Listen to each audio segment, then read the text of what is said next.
fin de la Seconde Guerre mondiale va entraîner une énorme scission en deux dans le monde, avec le bloc de l'Ouest mené par les USA et le bloc de l'Est mené par l'URSS. Par la suite, une guerre économique, idéologique et culturelle va marquer le monde pendant des années. Et cette guerre, vous la connaissez évidemment sous le nom de la guerre froide et fait partie dorénavant de tous les manuels d'histoire du lycée. Cette période des années 50 aux années 90 est une lutte constante sur énormément de points, y compris niveau scientifique, ce qui va amener à la fameuse course à l'espace. Et malgré le martèlement médiatique anticommuniste des USA, force est de constater que la plupart des premiers accomplissements de cette course à l'espace, ils sont gagnés par l'URSS. 4 octobre 57, le premier satellite est envoyé dans l'espace, il s'agit de Sputnik. 3 novembre 57, premier animal envoyé dans l'espace, il s'agit de la chienne Laika. Le 4 janvier 59, on a le premier survol autour de la Lune. Le 19 août 1960, ce sont les premiers animaux à revenir vivants d'un vol spatial. Mais Laika du coup... Oh. Le 12 avril 61, le premier vol habité par un humain avec le célèbre astronaute Yuri Gagarin. Et même le 18 mars 65, la première sortie extravéhiculaire par l'astronaute Alexei Leonov. Bref, même si les USA ont aussi leur accomplissement pendant cette course à l'espace, vers la fin des années 60, c'est bien l'URSS qui mène le train, ou plutôt mène la fusée, vers l'ultime objectif de cette course à l'espace, faire en sorte qu'un homme touche le sol lunaire. Et le 21 juillet 1969, devant 500 millions de téléspectateurs, soit 15% de la population mondiale de l'époque, Neil Armstrong, malgré tout ce que je viens de vous dire, est le premier homme à marcher sur la Lune, et il est américain.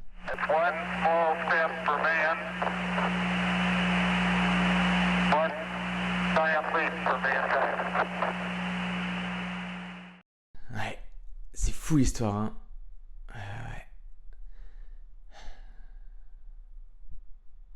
C'est une chaîne de cinéma, je suis désolé, j'avais oublié.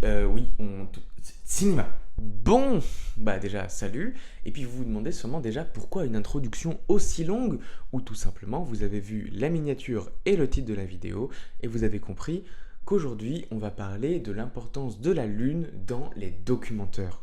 Parce que vous l'avez peut-être compris avec cette introduction pas si intéressante, mais l'alunissage a été un événement majeur du XXe siècle, tant sur le plan scientifique que sur le plan culturel. Pour pas mal d'Américains, cet événement il fait office de la supériorité, de la toute-puissance des États-Unis, tant au niveau culturel et scientifique que militaire, mais pour le gouvernement américain, cet événement il fait office d'un bon voile pour faire oublier au peuple américain la débâcle de la guerre du Vietnam ou encore la montée des mouvements réactionnaires pour les droits civiques qui avaient lieu un peu partout aux États-Unis à ce moment-là. Et comme je l'ai dit, cet événement, il n'a pas marqué que les États-Unis, il a marqué le monde entier. Mais pour beaucoup, tout ce que je vous dis depuis le début de la vidéo, c'est qu'une vaste supercherie.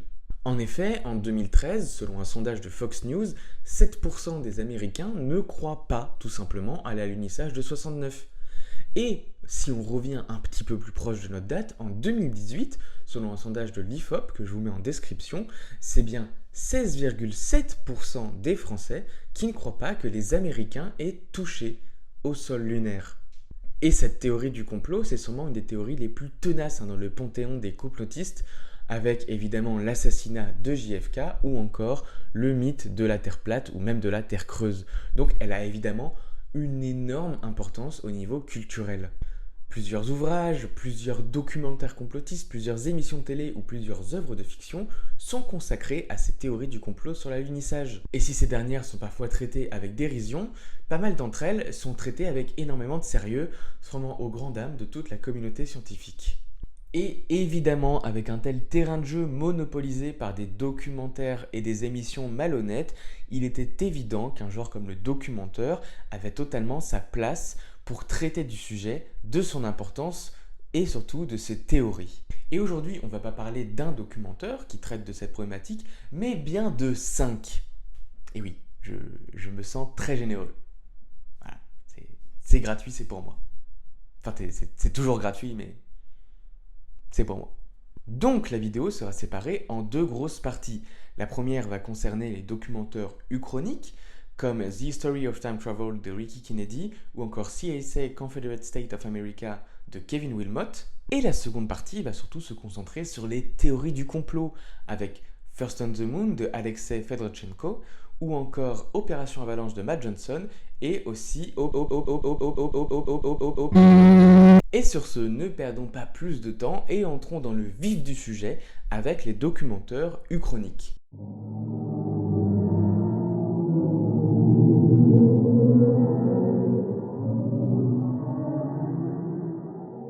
Je vous ai déjà lâché 2 fois le mot uchronie et il serait peut-être un peu juste de vous expliquer, au cas où vous ne saurez pas, ce que signifie ce mot. L'uchronie, c'est avant tout un genre littéraire, mais qui avec les années s'est énormément développé au cinéma et dans les jeux vidéo. On pourrait finalement résumer l'uchronie en 2 mots. Et si. En effet, l'uchronie consiste à imaginer une histoire à partir d'un moment de l'histoire avec un grand H que l'on aurait modifié. Disons par exemple le naufrage du Titanic. Eh bien, dans notre histoire, le Titanic n'a jamais coulé. Et du coup, notre uchronie se concentrerait sur le monde et sur les personnes, sur les événements qui seraient arrivés, que l'on imaginerait être arrivés si le Titanic n'avait pas coulé. Par exemple, en uchronie, dans le jeu vidéo, on a Fallout, qui est vraiment un très bon exemple de ça.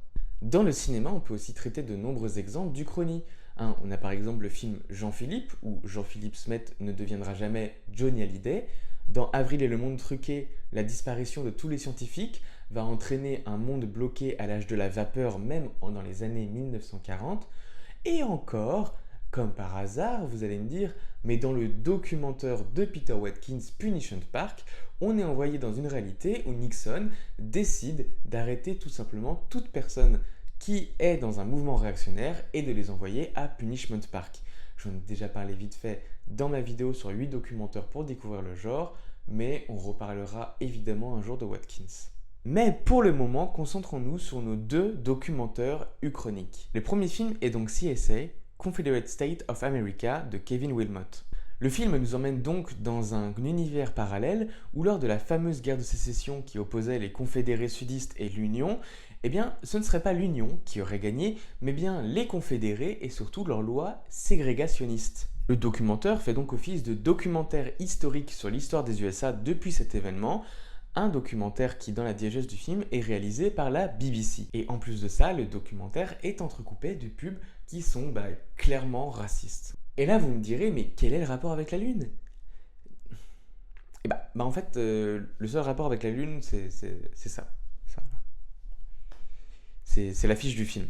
Mais dans ce cas, pourquoi parler du film ? Bon, déjà parce que c'est un très bon film et que je vous le conseille vivement. Il est très intéressant, il nous montre un univers parallèle où l'Amérique serait devenue raciste, serait devenue... Mais en plus, parce que l'utilisation même de l'iconographie de l'alunissage de 69 dans cette affiche nous montre à quel point c'est un événement culturel important. La preuve, vous voyez cette affiche, vous voyez tout de suite qu'il y a un problème. Voir le drapeau confédéré, c'est pas normal.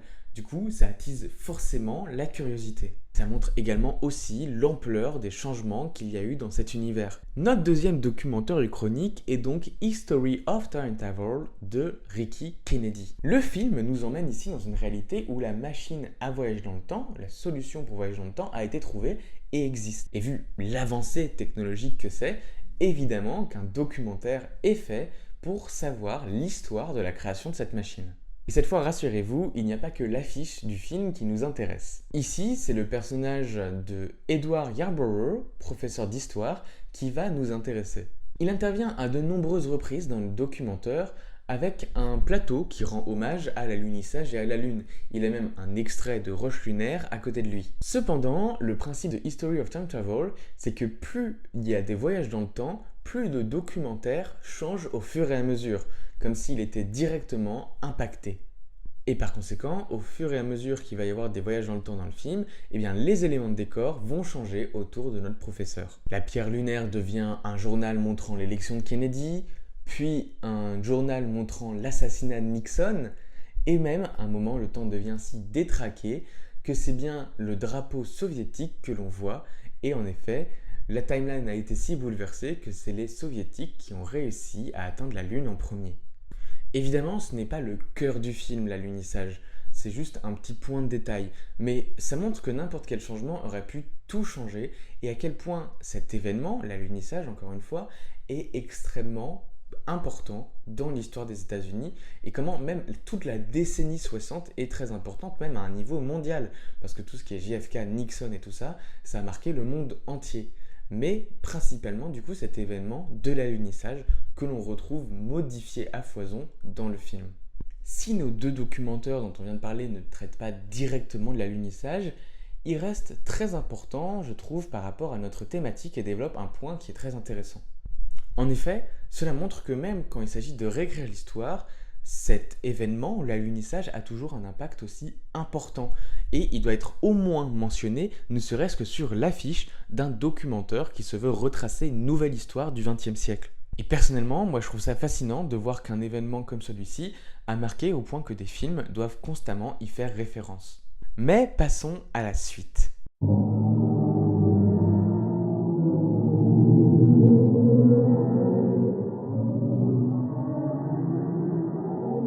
Entrons vraiment dans le vif du sujet. C'est bon, assez des anecdotes autour de l'alunissage, on veut des théories du complot. Et donc on va parler de 3 documentaires qui traitent des théories du complot autour de l'alunissage puisqu'elles sont légion. Et commençons donc avec notre premier film, First of the Moon de Alexei Ferdotchenko, sorti en 2005 et qui peut se dire dans sa langue originale... Non, First of the Moon, c'est bien.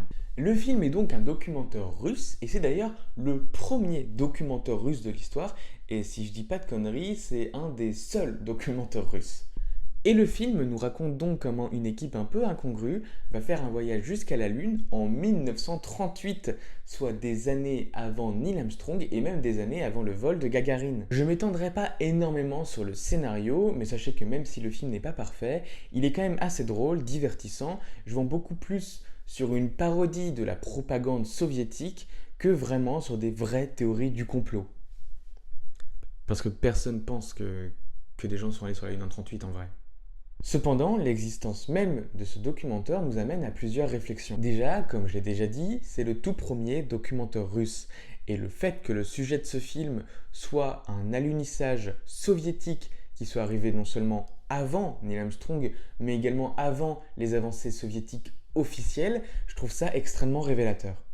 Non seulement Ferdotchenko revient sur un événement majeur du XXe siècle, comme je dis depuis le début de la vidéo, pour lequel de nombreux astronautes sont sûrement morts juste pour satisfaire un concours d'ego des plus grands dirigeants du monde, mais en plus, il ridiculise cette course à l'espace en imaginant qu'un groupe de marginaux aurait pu totalement y arriver avant tout le monde. C'est d'autant plus marquant que le documentaire laisse penser que l'URSS aurait effacé cet exploit de cette bande de marginaux et ça a pas mal d'écho quand on sait ce que le gouvernement URSS et même le gouvernement russe, ou même pas mal de gouvernements, sont prêts à effacer pour laisser croire qu'ils sont les premiers ou qu'ils sont les meilleurs. Ensuite, nous avons le film Opération Avalanche de Matt Johnson, sorti en 2016. Ici, on est dans le classique de la théorie du complot.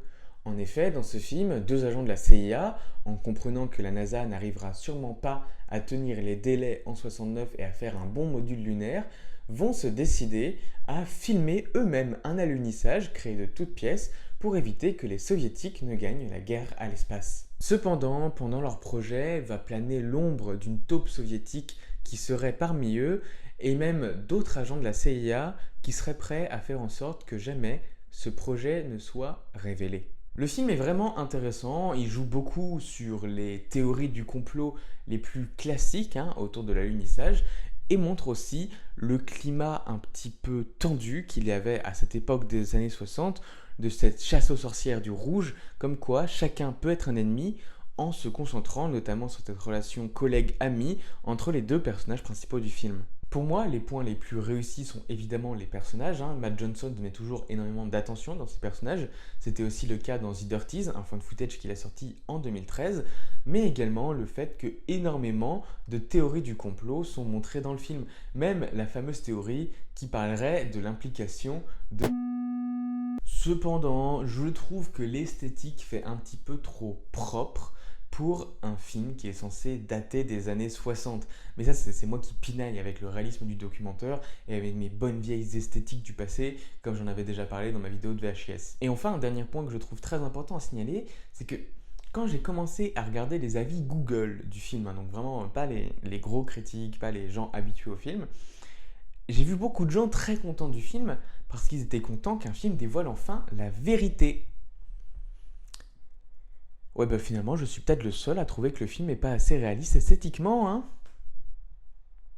Et enfin, pour finir, j'aimerais vous parler du meilleur film qui parle des complots autour de l'alunissage.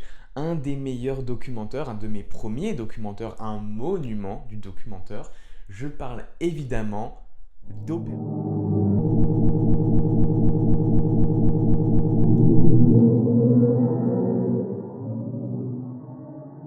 En 1961, John Kennedy, dans un discours resté célèbre, fait de la conquête de la Lune son objectif prioritaire. Un mois plus tôt, un Russe, Yuri Gagarin, devenait le premier homme dans l'espace. Les Soviétiques avaient gagné en Corée, à Berlin, à Cuba. Il ne restait aux Américains que la Lune. Et ils allaient tout faire pour y débarquer les premiers.